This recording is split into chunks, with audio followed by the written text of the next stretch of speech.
Purulia 4 BJP নেতাকে show cause করল বিজেপির শৃঙ্খলা রক্ষা কমিটি। সরকারি আধিকারিকদের গায়ে হাত দেওয়ার অভিযোগ, 7 দিনের মধ্যে জবাব না পেলে বহিষ্কার, এমনটাই জানালেন বিজেপির রাজ্য সভাপতি শ্রমিক ভট্টাচার্য। আপনাদের জানিয়ে রাখবো, ইতিমধ্যে শোকজ করা হয়েছে বিজেপির শৃঙ্খলা রক্ষা কমিটির তরফ থেকে। আমাদের বিশেষ প্রতিনিধি অঞ্জন রায় রয়েছেন আমাদের সঙ্গে টেলিফোন লাইনে। অঞ্জন দা, ঠিক কি অভিযোগে শোকজ, কি জানা যাচ্ছে?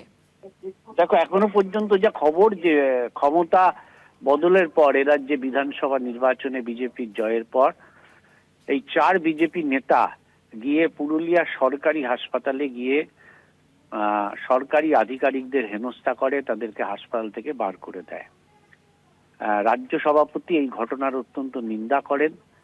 তিনি তারপরে নির্দেশ দেন দলকে যে অবিলম্বে এদের শোকজ করা হোক এবং দল থেকে এদের বহিষ্কার করা হোক।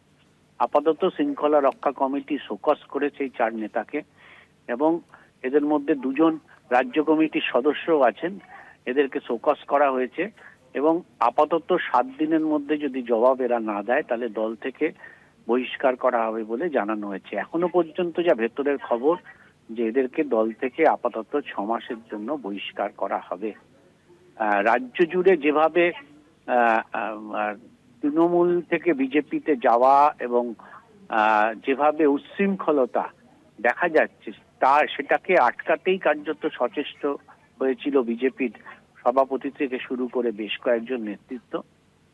তারই একটা ছোট্ট অংশ এই 4 জন নেতাকে বহিষ্কার করার মধ্য দিয়ে বা শোকজ করার মধ্য দিয়ে বলতে পারো দেখা যাচ্ছে। কিন্তু ভবিষ্যতে কোন পথে যাবে সেটা নিয়েও কিন্তু একটা প্রশ্ন থাকছে। যেভাবে বিজেপির নিচু তলায় শাসক দলের, গতবারের শাসক মানে তৃণমূল পন্থীরা যেভাবে বিজেপির নিচু তলায় ঢুকছে, ফলে কতটা এই বেনজাল আটকাতে পারবে সেই নিয়ে কিন্তু দলের মধ্যে প্রশ্ন উঠতে শুরু করেছে। একেবারে সঙ্গে থাকুন অঞ্জন দা।